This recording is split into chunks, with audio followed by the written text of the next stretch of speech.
For example, let's say that I want to load a CSV file containing data. In which library are the functions to work with data? In pandas. So I import pandas and then I start looking for the functions. pd dot tab and I look for the word CSV and I can see the name of the function read CSV. If I would like to load an Excel file, I can type Excel and I can see the function here. I don't need to remember the whole name of the function.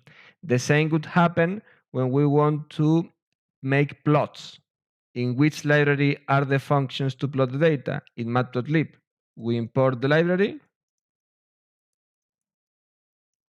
and then inside the library we look for the functions. For example, if I want to plot a bar, I look for the function that contains bar.